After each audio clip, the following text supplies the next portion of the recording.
Hello दोस्तों, welcome to fundamental trader. Fundamental trader के channel पे आपका स्वागत है।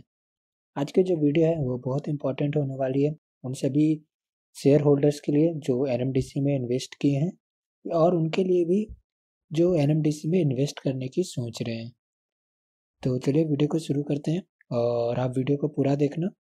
तो मैं आपके सामने 3 टाइम फ्रेम का एनालिसिस करना चाहता हूँ, डेली, वीकली और मंथली, क्योंकि ये 3 टाइम फ्रेम के एनालिसिस मुझे आने वाले शॉर्ट टर्म और लॉन्ग टर्म की ट्रेंड को बताती है। तो चलिए मैं आपके सामने ये डेली चार्ट को लगाया हूँ। डेली चार्ट पे जो आरएसआई के लेवल निकल कर आती है वो 66 की है। और अगर आप एमएससीडी की तरफ देखेंगे तो एमएससीडी पे एक बुलिश सिग्नल बनी हुई है। अगर वीकली चार्ट पे चले तो वीकली चार्ट पे आरएसआई की जो लेवल निकल कर आती है 69 की है, जो बहुत ही अच्छी बुलिश मोमेंटम में है। एमएससीडी की तरफ भी एक बुलिश की सिग्नल बनी है, मोमेंटम जो है वो बुलिश है। और अगर मैं मंथली चार्ट की तरफ देखूँ तो मंथली चार्ट पे भी जो आरएसआई की लेवल निकल कर आ रही है वो 64 की है। एमएससीडी पे स्ट्रांग बुलिश मोमेंटम बनी है। तो मैंने आपके सामने ये 3 टाइम फ्रेम की जो एनालिसिस की है, इसमें तीनों टाइम फ्रेम में जो है वो मार्केट बुलिश दिखाई देती है एनएमडीसी के अंदर। आरएसआई की लेवल्स जो है वो तीनों टाइम फ्रेम में बहुत ही स्ट्रांग है और एमएससीडी भी बुलिश मोमेंटम में है। तो बिल्कुल भी बाय करने के लिए ही सोचना इसमें, और शॉर्ट करने के लिए तो बिल्कुल भी मत सोचना, क्योंकि अगर आप शॉर्ट करोगे और मार्केट कहीं से भी थोड़ा सा नीचे आकर ऊपर चली जाएगी। वीकली चार्ट पे अगर आप देखेंगे तो वीकली चार्ट पे एक बहुत ही इम्पोर्टेंट ब्रेकआउट दिया है इसने। जो लास्ट वीक की कैंडल थी वो कैंडल ब्रेकआउट कैंडल थी, और उसके बाद जो नेक्स्ट वीक की जो कैंडल बनी है वो भी एक स्ट्रांग बुलिश मोमेंटम वाली कैंडल बनी है। तो पॉसिबिलिटी है कि अभी मार्केट और ऊपर जाएगी, बट चलिए अभी एनालिसिस और देखते हैं। एनएमडीसी के अंदर 175 और 200 की जो जोन है वो बहुत ही क्रिटिकल रेजिस्टेंस जोन है। बहुत ज़्यादा चांसेस है, समझ लीजिए 80 to 90% चांसेस है कि अगर इस जोन में कैंडल बना तो वो एक रिवर्सल कैंडल बनेगा, मार्केट वहां से रिवर्स करेगी, क्योंकि ये जोन है बहुत ही क्रिटिकल रेजिस्टेंस जोन है। तो अगर आपके पास एनएमडीसी के शेयर है तो आप होल्ड करना 175 तक, आप होल्ड करना मैक्सिमम, उसके बाद आप 100% के प्रॉफिट बुक कर लेना, क्योंकि ये जो जोन है बहुत ही इम्पोर्टेंट रेजिस्टेंस जोन है। ये जोन को बिल्कुल ही अपने चार्ट पे मार्क करके रख लेना। और अगर आप अभी से जो करंट प्राइस है, अगर यहाँ से भी 175 तक के लेवल तक वेट करते हो तो आपको मोर देन 15% का रिटर्न मिल सकता है। तो 15% का भी रिटर्न अगर शॉर्ट टर्म में आपको मिल जाए तो ये बहुत बड़ी बात है। तो इसे जाने मत दो, मिस मत होने दो, और मार्केट पर नज़र रखो। मैं बताऊंगा आपको कब बाय करना है, वीडियो में बने रहना। आपके सामने मैंने ये डेली चार्ट पे एक पैरेलल जोन बनाई है। ये पैरेलल जोन जो है वो बहुत ही इम्पोर्टेंट है, क्योंकि आपके साथ जो मैं शेयर कर रहा हूँ, अब देखो, जो मैंने पॉइंट्स बनाए हैं, जो नंबर्स मैंने दिए हैं, ये वो नंबर्स है जहाँ से प्राइस हमेशा रिएक्ट करती है। तो ये जो ट्रेंड लाइन है, बार बार इस ट्रेंड लाइन पे प्राइस आकर रुकती है फिर रिटर्न हो जाती है। तो आप खुद देखो कितनी बार इसने इस ट्रेंड लाइन को फॉलो किया है। और अभी जो करंट सिचुएशन है वो फिर से एक ट्रेंड लाइन पे आकर रुक गई है, और इस ट्रेंड लाइन पे आप देखो एक स्पिनिंग टॉप बनी है जो फ्राइडे की कैंडल थी। तो बहुत ज़्यादा चांसेस है कि इस ट्रेंड लाइन को फिर से अगर रिस्पेक्ट करता है ये कैंडल तो वापस ये नीचे की तरफ जा सकता है। तो आपको बाय कैसे करना है वो आप सुन लो। मंडे की कैंडल को देख लेना, मंडे को बिल्कुल भी बाय मत करना। मंडे की कैंडल जो भी बनती है, बुलिश बनती है, बियरिश बनती है, अगर बियरिश बनती है और जो अभी प्रीवियस डे की कैंडल है, मतलब जो फ्राइडे की कैंडल है, उसके नीचे ही क्लोजिंग होती है तो फ्राइडे की जो कैंडल है उसका टॉप के ऊपर बाय कर लेना। और अगर मंडे की जो कैंडल बनती है वो बुलिश कैंडल बनती है, और जो फ्राइडे की कैंडल है उसके हाई को ब्रेक करती है, तो जो मंडे की कैंडल बनेगी उसके हाई पे ट्यूसडे को आप बिल्कुल बाय कर लेना। तो मंडे की कैंडल बनने का वेट करो। मंडे की कैंडल जो भी बनती है, अगर फ्राइडे वाले कैंडल के नीचे क्लोजिंग होती है तो फ्राइडे वाले कैंडल का टॉप के ऊपर में ही बाय करना। अगर फ्राइडे वाले कैंडल के ऊपर क्लोजिंग होती है तो मंडे की कैंडल जो ऊपर क्लोजिंग हुई है उसके हाई के ऊपर में बाय कर लेना।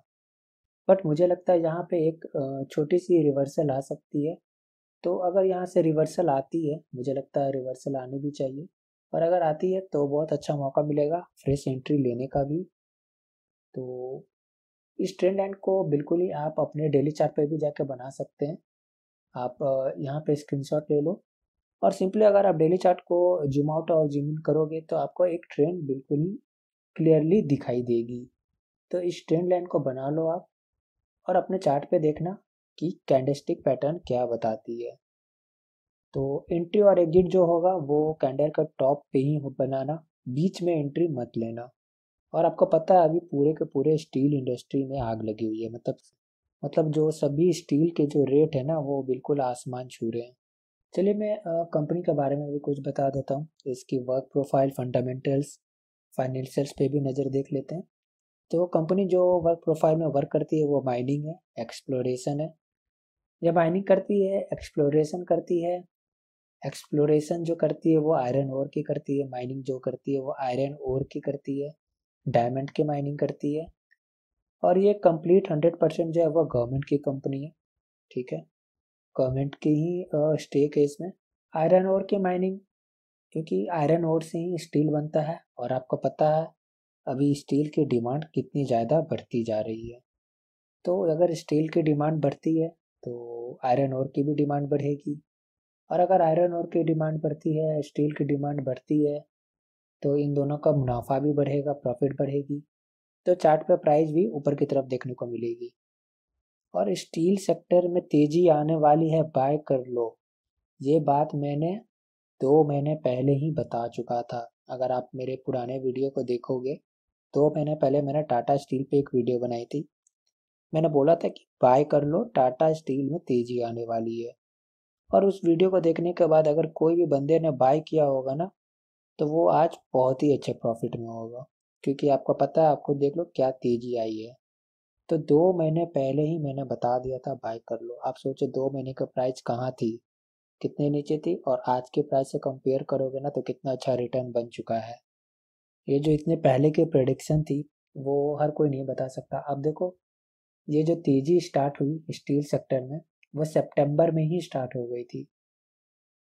और सितंबर में उस टाइम जो कोविड अपने पीक पे चल रही थी, लॉकडाउन का समय था। सोचो उस टाइम किसी ने सोचा होगा कि टाटा स्टील में तेजी आने वाली है। लेकिन टाटा स्टील में तेजी सितंबर से ही आ रही थी। सितंबर से ही डिलीवरी इंक्रीज हो रही थी, लोग अपने पोर्टफोलियो में माल भरते जा रहे थे।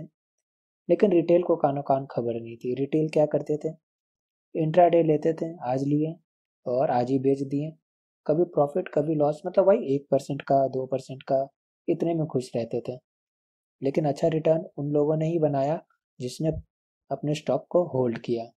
आपके सामने ही मैंने ये एनएमडीसी और टाटा स्टील की चार्ट लगाई है। ये देखो सितंबर से ही दोनों के चार्ट में तेजी दिखाई दी थी। और सितंबर का बाद का जो चार्ट है टाटा स्टील के सामने, आप ट्रेंड लाइन को देख लो किस तरह की तेजी दिखाई थी।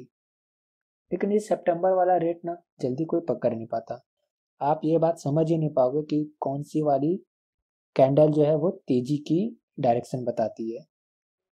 और ये जो बड़े इन्वेस्टर्स हैं इनको इनसाइडर इन्फॉर्मेशन पहले से होती है। उनको पहले से पता होता है कि कहाँ तेजी आने वाली है, वो बाय करके रख लेते हैं। तो जब तक तेजी आती है तब तक बहुत देर हो जाती है। लेकिन फिर भी आप कुछ ना कुछ तो बना ही लोगे, 10-15% का रिटर्न अभी भी बन सकता है। और स्टील सेक्टर में क्यों इतनी तेजी है, आप समझो इंफ्रास्ट्रक्चर की जो प्रोजेक्ट है ना, ये जो 2021 और 2025 की जो ईयर है, इस ईयर में मैक्सिमम प्रोजेक्ट को कंप्लीट करने हैं। मतलब मैक्सिमम 2021 से 2025 तक में बहुत सारी इंफ्रास्ट्रक्चर के प्रोजेक्ट को कंप्लीट करनी है। ये गवर्नमेंट की टारगेट है। आप गूगल पे जाके सर्च करना इंफ्रास्ट्रक्चर प्रोजेक्ट्स फॉर 2021 और 2025 का, या फिर अपकमिंग प्रोजेक्ट फॉर इंडिया, ऐसा सर्च करना, आपको एक लिस्ट मिलेगी। उस लिस्ट में बहुत सारा कुछ नहीं होगा, 5 और 6 प्रोजेक्ट्स होंगे जो कंप्लीट होने वाले हैं। जैसे भारतमाला प्रोजेक्ट, ठीक है, जो चेनाब रिवर पे जो ब्रिज बन रही है, वो प्रोजेक्ट। तो ये सब में स्टील की डिमांड ना बढ़ने वाली है। और शेयर मार्केट में क्या है, पहले से ही तेजी स्टार्ट हो जाती है, क्योंकि बहुत सारे इन्वेस्टर को पहले से पता होता है, रिटेल को तो पता ही नहीं चल पाता। तो जब तक पता चलता है रिटेल को तब तक वो लोग एग्जिट करने लग जाते हैं। तो इनसाइडर ट्रेडिंग हमेशा से होती रही है स्टॉक मार्केट के अंदर। और ये हमेशा होती रहेगी। आप इनसाइडर ट्रेडिंग को रोक ही नहीं सकते, सेबी भी नहीं रोक सकता, वो होता रहता है। तो स्टील सेक्टर पे अभी नज़र रखिएगा। और दूसरी जो मैं आपको बता दे रहा हूँ, एनर्जी सेक्टर और बैटरी की सेक्टर, इस पे आप अपना स्टॉक बिल्कुल ही होल्ड करके रखिएगा। मैं आज ही बता दे रहा हूँ, आप समय देख लो। अभी का जो टाइम है वो अप्रैल का है, ठीक है। और जिस तरह स्टील की में जो तेज़ी आई है, मैं आज ही बता दे रहा हूँ कि अब बैटरी इंडस्ट्री और एनर्जी सेक्टर में तेज़ी आने वाली है। तो इनके ये स्टॉक आप होल्ड करके रख लेना, या फिर वॉच लिस्ट में ज़रूर ऐड करके रख लेना, क्योंकि आपको यहाँ पे भी बहुत अच्छा रिटर्न बनने वाला है। चलिए कंपनी के फंडामेंटल्स पे नज़र डालते हैं। तो आपके सामने मैंने जो प्रॉफिट एंड लॉस लगाए हैं एनएमडीसी के, तो ये समझ लीजिए आप कि जो कंपनी की पीएल जो होती है वो ईयरली बेस्ड पे कैलकुलेट की जाती है। तो आपके सामने मैं जो बता रहा हूँ, जो नेट प्रॉफिट बताऊंगा, जो टोटल एक्सपेंडिचर बता रहा हूँ, वो एक ईयरली बेस्ड पे कैलकुलेट की जाती है। तो कंपनी का जो टोटल एक्सपेंडिचर है वो है 5,600 करोड़ की, ठीक है। तो 5,600 करोड़ मतलब ये कंपनी एक साल में इतना पैसा खर्च करती है अपने स्टाफ को सैलरी देने में, और इंफ्रास्ट्रक्चर, जो भी कंपनी के इंफ्रास्ट्रक्चर है उसको डेवलपमेंट करने में, मतलब अपने बिजनेस को चलाने के लिए। ओवरऑल इसकी जो कंपनी है इसको चलाने के लिए इसे हर साल एवरेज 5,600 करोड़ लगते हैं, ठीक है। ये इसका टोटल एक्सपेंडिचर है। कंपनी का जो नेट प्रॉफिट है वो कंटिन्यू इंक्रीजिंग है। और 2020 मार्च के जो नेट प्रॉफिट थी, यानी जो पिछले साल जो मार्च एंड हुआ, उस टाइम की जो नेट प्रॉफिट थी वो थी 3,600 करोड़ की, ठीक है। टोटल एक्सपेंडिचर आप याद रखिएगा 5,600 करोड़, ठीक है, इसको याद रखिएगा, मैं आपको बता रहा हूँ अभी। अब चलते हैं कंपनी का रिजर्व देखते हैं। मार्च 2020 यानी पिछले साल जो कंपनी की रिजर्व थी वो 27,200 करोड़ की रिजर्व है, ठीक है।